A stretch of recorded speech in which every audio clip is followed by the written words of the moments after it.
देवर्षि नारद जी कैलाश पधारे।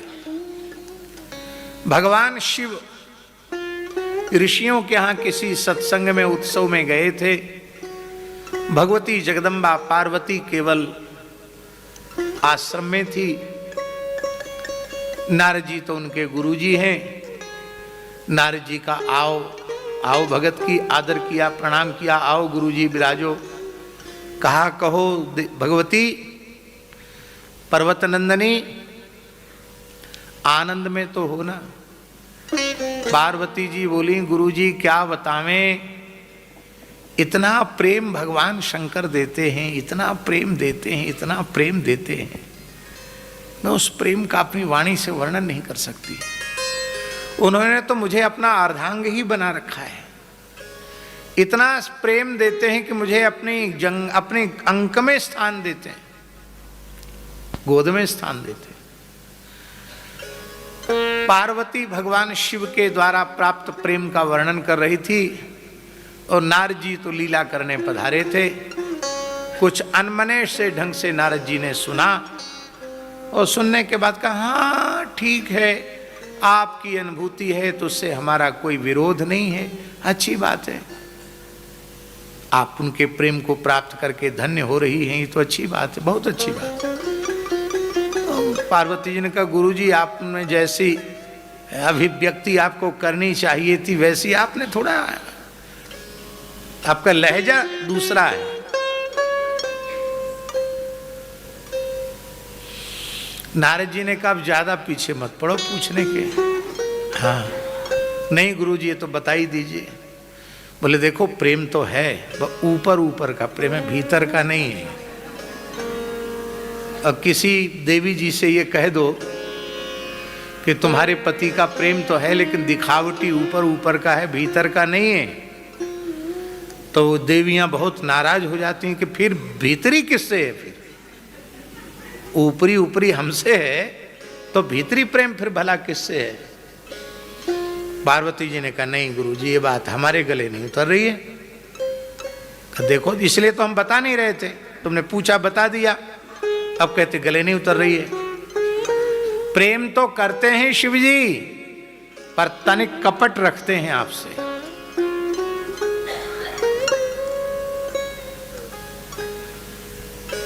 कहा क्या कपट रखते हैं? का चिता भस्म क्यों धारण करते हैं?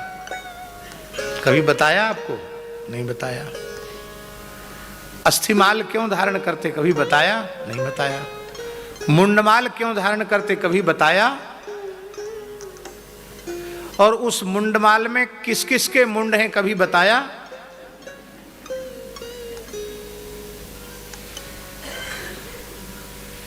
बोले ये हमने पूछा नहीं। बोले पूछ लेना, बताएंगे नहीं, यही तो कपट है।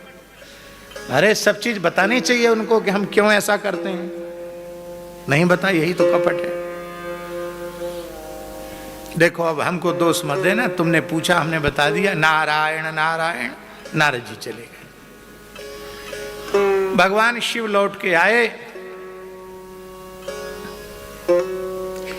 देखा पार्वती जी बहुत अनमनी सी है, उदास हैं।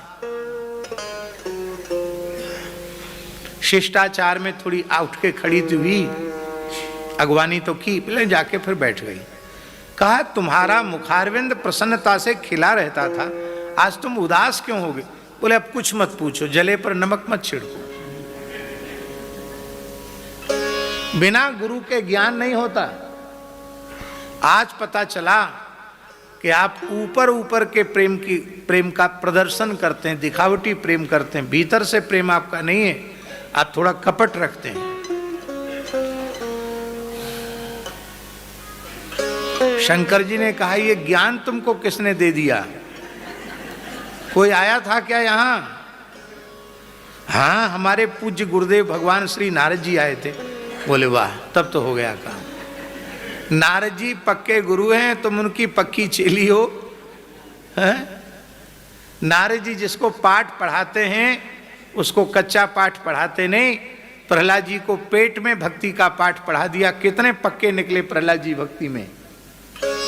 जयति जगति मायाम यस्य काया धवस्ते वचन रचन में एकम केवलम चाकलय्य ध्रुवपदमपि यातो यत् कृपातो ध्रुवोयम सकल कुशल पात्रम ब्रह्मपुत्रम नतास्मि। अद्भुत है नारद जी।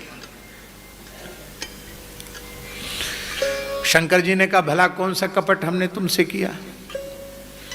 कई चिता भस्म क्यों लगाते हो?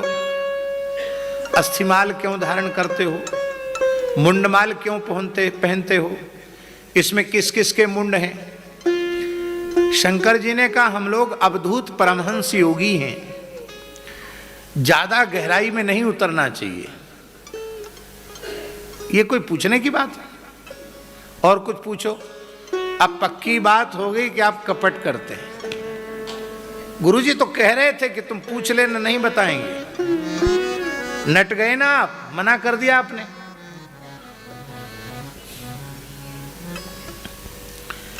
बहुत ध्यान से सुने।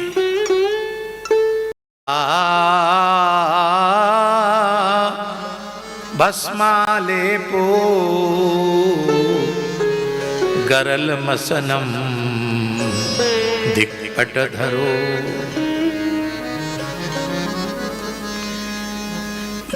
विमुख प्राणियों की चिता की भस्म भगवान शिव अपने श्रीअंग से नहीं लगाते हैं। ये जो विशुद्ध भगवत भक्त हैं, जिनका संपूर्ण जीवन भगवत चरणारविंद में समर्पित हो चुका है, जिनके रोम रोम से निरंकार गूंजता है, भगवान नाम प्रकट होता है, ऐसे जब भगवान के प्राण प्यारे भक्त अपने देह का विसर्जन करते हैं तो उनके उस पवित्र जप युक्त देह के प्रति शिवजी का इतना अनुराग है कि उनकी भस्म को वे अपने श्रीअंग पर धारण करके उस भक्त के आलिंगन का सुख प्राप्त करते हैं और उस भस्म की रज के एक एक कण से हरिनाम प्रकट होता है। भक्त की अस्थियों से भगवान नाम प्रकट होता है।